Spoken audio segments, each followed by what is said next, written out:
Hello students, welcome to our channel. आज के इस वीडियो में मैं आप लोग को पढ़ाने वाला हूं बीकॉम सेम 5 से ऑडिटिंग का यूनिट नंबर 3 और आज का हमारा टॉपिक है meaning, objectives and method of verification. ये वाला टॉपिक भी काफी इंपॉर्टेंट है, तो वीडियो को एंड तक जरूर देखना जिससे आपको पूरा टॉपिक समझ में आ जाए। आगे बढ़ने से पहले मैं आपको बता दूं कि अगर आप लोग ने अभी तक हमारे चैनल को सब्सक्राइब नहीं किया है ना, तो जल्द से जल्द कर देना, बिकॉज जब तक आपका बीकॉम फिनिश नहीं हो जाता तब तक मैं आपके लिए ऐसे ही वीडियोस बनाता रहूंगा। तो चैनल को जरूर सब्सक्राइब कर दीजिए। तो चलिए शुरुआत करते हैं आज के हमारे इस टॉपिक की, meaning, objectives and method of verification. सबसे पहले हम लोग देखते हैं कि वेरिफिकेशन होता क्या है। बहुत इजी है इसका मीनिंग। तो देखो, वेरिफिकेशन ना एक ऐसी प्रोसेस है जो ऑडिटर कंफर्म करता है, मतलब ये काम होता है एक ऑडिटर का, जो कंफर्म करता है कि जो एग्जिस्टेंस है, ओनरशिप है, वैल्यूएशन है, जितने भी हमारी एसेट्स और लायबिलिटीज की, वो ढंग से की है कि नहीं, प्रॉपर तरीके से डिस्क्लोजर किया है सारी एसेट्स लायबिलिटी का, जो भी हमारे बैलेंस शीट में अपीयर हो रही है, डिस्क्लोज हो रही है,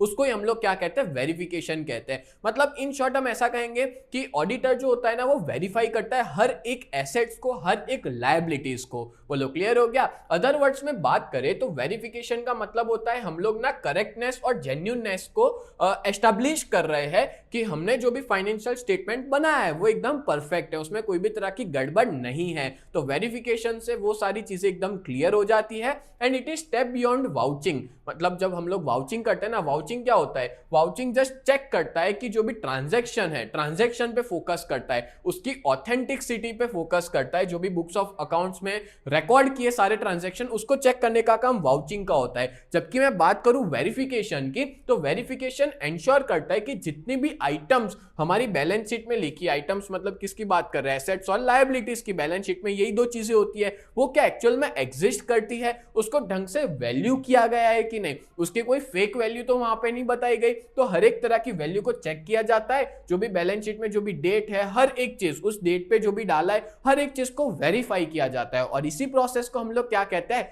वेरिफिकेशन कहते हैं। बोलो क्लियर? चलो आगे देखते हैं हम लोग सिंपल वर्ड्स में। तो verification means checking the truth and validity of what is shown in the balance sheet. देखो सिंपल लैंग्वेज में बहुत बढ़िया समझा है यहाँ पे, ठीक है, कि वेरिफिकेशन का मतलब होता है चेक करना जो भी ट्रूथ और वैलिडिटी है कि क्या शो किया है हमारी बैलेंस शीट में, उसको लेकर के। क्लियर? और यहाँ पे क्या क्या इन्वॉल्व आ जाता है, मतलब क्या क्या चीजें इसमें होती है वेरिफिकेशन की प्रोसेस में। तो फिजिकल एग्जामिनेशन होता है, सारे एसेट्स को फिजिकली जा करके देखते हैं और चेक करते हैं। Then confirmation from the third party, debtors, bank, इन। अब देखो सिंपल सी बात है कि मैंने मेरी बैलेंस शीट में तो लिख लिया कि मेरे पास 100 करोड़ की जमीन पड़ी है, पर क्या सच में वो एग्जिस्ट करती है या नहीं, वो ऑडिटर जाकर के वेरिफिकेशन की प्रोसेस में चेक करता है, क्या फिजिकली वो एग्जिस्ट करती है कि नहीं, जितनी भी प्रॉपर्टीज है, जो भी मेंशन किया, हर एक चीज को चेक किया जाता है। फिर दूसरा है थर्ड पार्टी, यानी कि बैंक। जैसे मान लो कि मैंने कोई लोन लिया, बैंक के पास इतनी प्रॉपर्टी गिरवी रखी है, ठीक है, यानी कि मॉर्गेज पे रखी है, या तो हम चार्ज कह सकते हैं, चार्ज पे रखी हुई है। तो वहां पे बैंक को जाकर के वो लोग कंफर्म करेंगे क्या सच में इसके पास इतनी प्रॉपर्टी है जो आपके पास पड़ी हुई है, गिरवे रखी हुई है। तो बैंक से कंफर्म करना। चेकिंग ओनरशिप एंड राइट्स, क्या वो जो प्रॉपर्टी है वो मेरी है, मतलब मेरे कंपनी की है, हमारी उस पर राइट्स है कि नहीं। And then number 4, ensuring proper valuation and disclosure, और हमने क्या उसका प्रॉपर वैल्यूएशन किया है कि नहीं, वो भी वेरीफाई किया जाता है। जैसे जगह है 50 करोड़ की, मैंने बता दिया 100 करोड़, ठीक है, तो उसका प्रॉपर वैल्यूएशन किया जाता है, प्रॉपर डिस्क्लोजर किया जाता है। बोलो क्लियर हो गया? तो ये सारी चीजें इन्वॉल्व हो जाती है वेरिफिकेशन के प्रोसेस में। आगे बात करें तो ऑब्जेक्टिव्स ऑफ वेरिफिकेशन, कौन से ऑब्जेक्टिव्स हैं? तो टोटल यहाँ पे मैं आपको 6 ऑब्जेक्टिव्स समझाने वाला हूं। पहला है to establish the existence of assets and liability, दूसरा है to establish ownership and right, फिर है to ensure proper valuation, to verify proper disclosure and presentation, to detect frauds and errors, to confirm arithmetically and accounting accuracy. चलो देखते हैं एक एक करके। सबसे पहला क्या देके रखा है? To establish the existence of assets and liabilities. अच्छा एक बात मैं आपको बता दूं कि जब भी आप थियरी वाला कोई सब्जेक्ट पढ़ रहे हो ना, तो उसके हेड पॉइंट्स आप बहुत अच्छे से याद कर लो और अंदर का जो कंटेंट है ना वो समझ लो, और एग्जाम में जाके आप खुद बना के लिखना, आपको पूरे में से पूरे मार्क्स मिलेंगे। देखो अब देखते हैं क्या देके रखा है इसमें। तो जितने भी एसेट्स और लायबिलिटीज है जो हमारी बैलेंस शीट में अपीयर हो रहे हैं, क्या वो एक्चुअली एग्जिस्ट करते हैं on the date of balance sheet, जो भी डेट है बैलेंस शीट में उस ईयर में, क्या वो सारे एसेट्स और लायबिलिटी हमारे ही है, एग्जिस्ट करते हैं, वो चेक करना, डिटेक्ट करना कि कोई भी तरह की ऐसे फिक्टिशियस या नॉन एग्जिस्टेंट आइटम तो नहीं है कि जो है ही नहीं पर फिर भी हमने मेंशन कर दी जिससे हमारी कंपनी का वैल्यूएशन बढ़े ना, इसलिए ऐसी सारी चीजों को चेक किया जाता है। एग्जांपल, फिजिकली इंस्पेक्टिंग मशीन और obtaining bank balance confirmation. Bank में जाकर देखो, बैंक बैलेंस भी एक तरह की एसेट है, ठीक है, तो बैंक बैलेंस भी जाकर के बैंक से कंफर्म किया जाता है, ठीक है। मशीनरी को सारी जो हमने बैलेंस शीट में बताई है कि मेरे पास इतने करोड़ की मशीनरी है, तो सबको वेरीफाई किया जाता है। बोलो क्लियर, पहला ऑब्जेक्टिव। नेक्स्ट है दूसरा objective, to establish ownership and right. यहाँ पे हम लोग ये वेरीफाई करते हैं जो क्लाइंट है ओन्स और has legal right over the assets, मतलब बोल तो रहा है क्या लीगली उसकी कोई राइट है, दस्तावेज वगैरह जो भी है लीगली है कि नहीं। एंड फॉर लायबिलिटीज भी चेक की जाती है कि बिजनेस के क्या क्या ऑब्लिगेशंस है, किन किन को पैसा देना अभी बाकी है या तो देने वाले हैं, ठीक है। एग्जाम्पल, टाइटल डीड को हम लोग दस्तावेज बोलते हैं, ठीक है। जो टाइटल डीड है लैंड और बिल्डिंग की, वो चेक किया जाता है। या तो कोई रजिस्ट्रेशन और डॉक्यूमेंट व्हीकल्स का, बोले कि इतने करोड़ के व्हीकल है, इतने लाख के व्हीकल है, सारे डॉक्यूमेंट्स देखे जाते हैं। या मान लो कोई लीज प्रॉपर्टी है, कहीं किसी के पास से हमने लीज पे एसेट्स ले रखी है, तो उसके एग्रीमेंट्स को चेक किया जाता है वेरिफिकेशन के अंदर। तो यही था इसका ऑब्जेक्टिव कि ओनरशिप और राइट्स को एस्टेब्लिश करना, then to ensure proper valuation. हाँ देखो, हमारी जितनी भी एसेट्स और लायबिलिटीज है उसको प्रॉपर्ली वैल्यू किया गया है कि नहीं, and according to accounting principle on a consistent basis. Consistent basis यानी कि हर साल हमने सेम मेथड से वैल्यूएशन निकाली है ना, जितनी भी एसेट्स और लायबिलिटीज है उसकी, वो चेक किया जाता है। Then prevent overstatement and understatement. Overstatement generally होती है एसेट्स में कि जितनी है उससे ज्यादा बताई जाती है, और लायबिलिटीज में अंडर स्टेटमेंट करते हैं या तो फिर ओवर स्टेटमेंट भी कर सकते हैं। तो कहने का मतलब कि ऐसी कोई गड़बड़ ना हो, इसलिए वेरिफिकेशन में ऑडिटर हर एक चीज को वेरीफाई करता है। And stock valued at cost और market price whichever is lower, fixed assets is cost less depreciation. मतलब हर एक चीज को देखा जाता है कि हमने क्या जो भी प्राइस है वो ली है, मार्केट प्राइस लिया, कॉस्ट प्राइस लिया, कौन सी लोअर है वो ली है, फिक्स्ड एसेट्स जो है उसमें हमने डेप्रिसिएशन माइनस किया है कि नहीं, हर एक चीज को यहाँ पे देखा जाता है, वेरीफाई किया जाता है। देन बात करें number 4, to verify proper disclosure and presentation. मतलब हमारी जितनी भी एसेट्स और लायबिलिटीज है उसको प्रॉपरली क्लासिफाई किया है, ग्रुप किया है या प्रॉपर्ली डिस्क्लोज किया है बैलेंस शीट में, उसको एंश्योर करने का काम एक ऑडिटर का होता है। ये ऑब्जेक्टिव है वेरिफिकेशन का। और ये कंफर्म किया जाता है कि हमने सारे records schedule 3 of the companies act 2013 और अकाउंटिंग स्टैंडर्ड IAS या तो फिर AS अकाउंटिंग स्टैंडर्ड को फॉलो करके सारी बैलेंस शीट रेडी की है, सारी एंट्रियां की है, ठीक है, वो वेरिफिकेशन में आ जाता है। देन फिफ्थ बात करें, to detect fraud and error. देखो वेरिफिकेशन का सबसे बड़ा मोटिव ये भी होता है कि जो भी फ्रॉड्स और एरर्स है ना उनको डिटेक्ट करना, और वेरिफिकेशन हेल्प करता है फ्रॉड्स को डिटेक्ट करने में, जैसे कि फिक्टिशियस एसेट्स को इंक्लूड करना एसेट्स के अंदर, या तो फिर फिक्टिशियस एसेट्स मतलब ऐसी एसेट्स होती है, ऐसे खर्चे, ठीक है, जिसके वजह से हमको फ्यूचर में इनकम होने वाली है, अभी तो इनकम नहीं हुई है, फ्यूचर में इनकम होने वाली है, जैसे प्रीलिमिनरी एक्सपेंसेस, कंपनी शुरू नहीं की उसके पहले का खर्चा, ठीक है, उसको एसेट्स गिनते हैं बहुत सी जगह पे, तो वो देखते हैं कि ऐसा कुछ तो इन्वॉल्व नहीं है, या तो एसेट्स की वैल्यू को जानबूझ के ज्यादा बताए, इन्फ्लेटेड प्राइस में बताया है, या तो लायबिलिटीज को छुपाया है, ठीक है, कुछ ऐसी लायबिलिटीज है जो बताई नहीं है, कंसीलमेंट मतलब छुपाना होता है, ठीक है।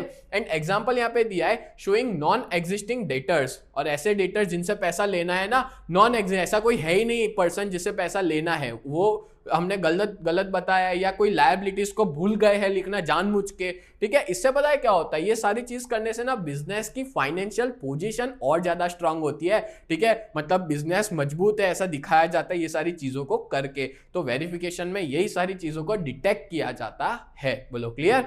लास्ट है number 6, to confirm arithmetically and accounting accuracy. यहाँ पे ये देखा जाता है कि जितने भी टोटल्स है, अब देखो सब तो वेरीफाई कर लिया, टोटल भी तो वेरीफाई करना पड़ेगा, टोटल में तो कोई गड़बड़ नहीं करी, बैलेंसेस को चेक करते हैं, पोस्टिंग को सही तरीके से किया है कि नहीं, और सारे डॉक्यूमेंट यानी सारे एविडेंस के सपोर्ट में लेकर के ये सारी चीजें की जाती है। बोलो क्लियर हो गया। तो ये हमने देखे थे ऑब्जेक्टिव्स ऑफ वेरिफिकेशन। अब हम लोग देखते हैं मेथड्स ऑफ वेरिफिकेशन। तो चलिए देखते हैं। बट उसको बताने से पहले मैं आप लोग को बता दूं कि अगर आप लोग बीकॉम सेमेस्टर 5 में हो और बहुत ही बढ़िया तरीके से प्रिपरेशन करना चाहते हो ना, तो आप सभी लोग हमारे इस कोर्स में ज्वाइन हो जाओ, जहां पे हम लोग काफी सारे सब्जेक्ट्स पढ़ाते हैं। Management account 1, cost accounting 3, auditing 1, OR 1, OR 2, international trade, Indian economy, और इतने सारे सब्जेक्ट की फीस बहुत ही ज्यादा रिजनेबल है, सिर्फ और सिर्फ 2499, जिसमें हमारे एक्सपर्ट फैकल्टीज पढ़ाते हैं।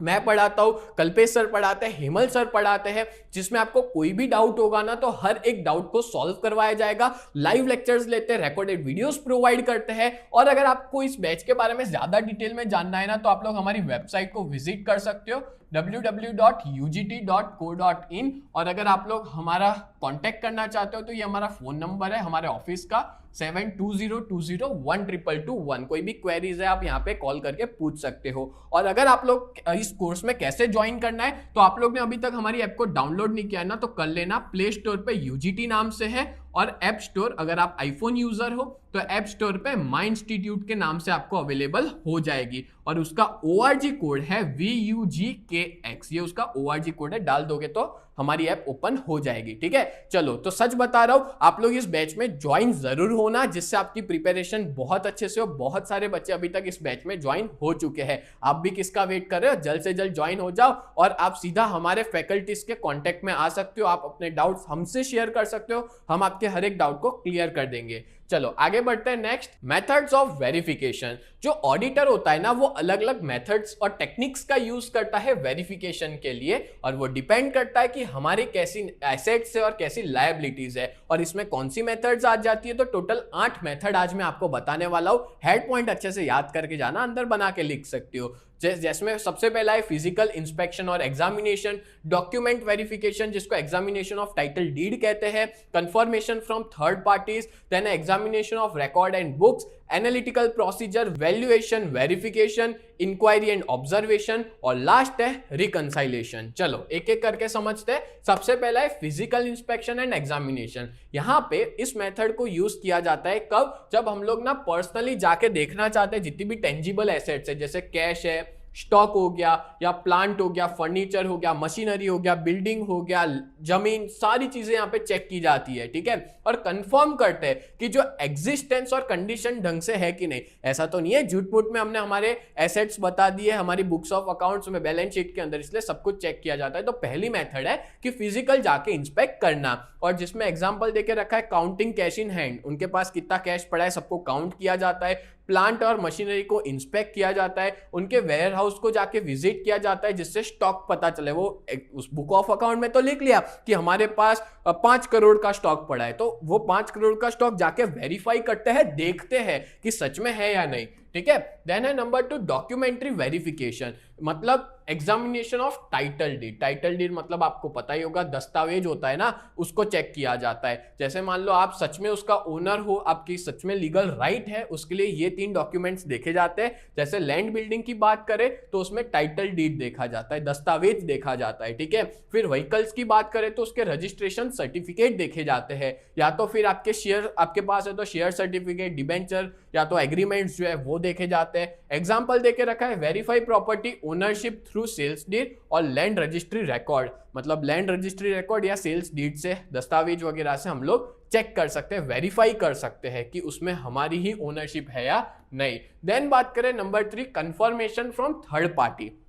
अब थर्ड पार्टी कौन हुआ? तो जैसे मान लो हम लोग रिटर्न कंफर्मेशन ऑब्टेन करते हैं एक्सटर्नल पार्टीज से, जैसे कि कैश बैलेंस, बैंक में कोई पैसा पड़ा है तो बैंक से कंफर्मेशन करते हैं कि इसके हम मतलब इसके बुक्स ऑफ अकाउंट में इतना बैंक बैलेंस है या जो भी कैश बैलेंस है वो है, तो क्या सच में है कि नहीं, वो बैंक से कंफर्म करते हैं। डेटर्स और क्रेडिटर्स से कंफर्मेशन लेते हैं। लोन कंफर्मेशन, अगर बैंक से, लेंडर मतलब होता है बैंक वगैरह जो जिससे भी लोन लिए उनसे कंफर्मेशन किया जाता है क्या सच में आपसे लोन लिए या नहीं। ठीक है, और इस मेथड का यूज करने से ऑडिट एविडेंस और भी ज्यादा स्ट्रांग होते हैं, स्ट्रेंथन होते हैं। देन है number 4 examination of records and books, यानी कि यहाँ पे क्रॉस चेक की जाती है अलग अलग एंट्रीज को। और वो सारी एंट्रीज कहाँ होती है, तो सब्सिडरी या तो लेजर के अंदर या जनरल के अंदर या कंट्रोल अकाउंट्स के अंदर, ठीक है। उन सबको हर एक को क्रॉस चेक किया जाता है। Ensures internal consistency and completeness, और इंटरनली हर एक तरह की कंसिस्टेंसी है, कंप्लीटनेस मतलब सब कुछ कंप्लीट है कि नहीं बुक्स ऑफ अकाउंट। एग्जांपल देके रखा है, match fix assets register with general laser, मतलब जनरल लेजर के साथ फिक्स्ड एसेट्स के रजिस्टर को मैच करना, ठीक है, मतलब रिकॉर्ड्स को एग्जामिनेशन करना, बुक्स को देखना। फिर है एनालिटिकल प्रोसीजर, इसमें क्या होता है, तो इसमें हम लोग कंपेयर करते हैं कि करंट ईयर की फिगर प्रीवियस ईयर के फिगर से कितना फर्क आता है, कंपेयर करते हैं, बजट्स को कंपेयर करते हैं, आइडेंटिफाई करते हैं कि अनयूजुअल वेरिएशन, अचानक से कितने प्रॉफिट कैसे बढ़ गया, अचानक से इतना सेल्स कैसे बढ़ गया, इतना एसेट्स कहां से बढ़ गई एक साल के अंदर, ठीक है, उसको हम लोग वेरिएशन को चेक करते हैं। मिस स्टेटमेंट अगर हुई है तो उसको चेक किया जाता है। If inventory has increase by 50%, अगर इन्वेंट्री 50% से ज्यादा अचानक बढ़ गई है तो सच में देखा जाता है कि सेल्स जो है वो हमारा हो रहा है कि नहीं, कांस्टेंट है कि नहीं, उसके ऊपर फ्यूचर इंक्वायरी की जरूरत पड़े तो फ्यूचर इंक्वायरी भी की जाती है। तो एनालिटिकल प्रोसीजर भी होता है वेरिफिकेशन में। फिर है वैल्यूएशन वेरिफिकेशन, मतलब कि हमारे पास जितनी भी एसेट्स है उसकी वैल्यूएशन सही है या नहीं, उसको देखा जाता है। मतलब एसेट्स और लायबिलिटीज को प्रॉपर्ली अलग अलग मेथड का यूज करके वैल्यू किया जाता है। जैसे फिक्स्ड एसेट्स है तो उसमें कॉस्ट और लेस डेप्रिसिएशन का माइनस करके पता लगाया जाता है। इन्वेंट्री के अंदर मार्केट वैल्यू या कॉस्ट वैल्यू जो भी लोअर हो वो देखा जाता है। इन्वेस्टमेंट की बात करें तो उसमें कॉस्ट और मार्केट वैल्यू जो भी लोअर हो वो देखा जाता है। डेटर्स की बात करें तो नेट रियलाइजेबल वैल्यू, अभी क्या वैल्यू आ रहा है, जिसमें से हम लोग एक प्रोविजन भी बनाते हैं डाउटफुल डेट्स का, मतलब जो होता है ना बैड डेब्ट्स, जो लोग पैसा नहीं पे करेंगे उसका भी एक रिजर्व को माइनस करने के बाद हम लोग डेटर्स की अमाउंट पता लगाते हैं। ऑडिटर जो है ना वो एक्सपर्ट के, मतलब ऐसा समझ सकते हो कि मे रिलाई ऑन एक्सपर्ट्स पे बहुत सी चीजों पे रिलाई करेगा। जैसे मान लो खुद नहीं कर सकता तो वो एक वैल्यूअर को हायर करता है, ठीक है। जो एक्चुअरीज जिसको कहा जाता है वो लोग इनको बताते हैं कि इसकी इतनी वैल्यू होनी चाहिए और फिर वो चेक करते हैं कि बुक के अंदर यही वैल्यू बताई है या नहीं, ठीक है। जिसके पास स्पेशलाइज्ड नॉलेज हो उनको वो लोग एक्सपर्ट्स को हायर करते हैं, जो ऑडिटर होता है ना वो, जिससे वैल्यू और वेरिफिकेशन आसानी से हो पाए। देन है इंक्वायरी एंड ऑब्जर्वेशन, अगर जरूरत पड़ी तो इंक्वायरी भी की जाएगी, ठीक है, रिस्पॉन्सिबल ऑफिशियल्स के साथ, और पूछा जाएगा हाउ एसेट्स आर सेफगार्डेड, कैसे एसेट्स को सेफगार्ड किया जा रहा है। जैसे एग्जांपल दिया है, discuss with store keeper about inventory procedure, मतलब जो स्टोर कीपर है उससे पूछा जा रहा है कि इन्वेंट्री की प्रोसीजर क्या है, तुम कैसे खरीदते हो, कैसे स्टॉक बनाते हो, कैसे बेचते हो, पूरी प्रोसीजर पता लगाई जाती है। और लास्ट है reconciliation, reconciling subsidiary records with general ledger और थर्ड पार्टी स्टेटमेंट, यानी कि जो भी थर्ड पार्टी बैंक वगैरह है या तो जो भी थर्ड पार्टी है उनके साथ हम लोग हर एक बुक्स ऑफ अकाउंट्स को चेक करते हैं, खास करके बैंक रिकंसिलेशन स्टेटमेंट या तो लोन कंफर्मेशन रिकंसिलेशन, ठीक है। ये सारी चीजों को रिकंसाइल मतलब कि दोनों जगह से वेरीफाई किया जाता है कि सच में हमारे बैंक में इतना बैलेंस है या नहीं, सच में हमने उनसे लोन ली रखी है कि नहीं, कि खाली ऐसे ही हम लोग फ्रॉड कर रहे हैं, बुक में ऐसे ही बता रहे हैं या गलती से कुछ हो गया है, तो वो सारी चीज को वेरीफाई किया जाता है। तो इस तरह से ये अलग अलग 8 अलग अलग मेथड्स बताई वेरिफिकेशन की। तो आज के इस वीडियो में मैंने आप लोग को एक्सप्लेन किया meaning of verification, objectives of verification and methods of verification. तो उम्मीद करता हूं ये पूरा टॉपिक आपको बहुत अच्छे से समझ में आ गया होगा। तो ऐसे ही वीडियोस देखने के लिए आप लोग हमारी चैनल को सब्सक्राइब करें। तो मिलते हैं नेक्स्ट वीडियो में, तब तक के लिए bye and thank you so much.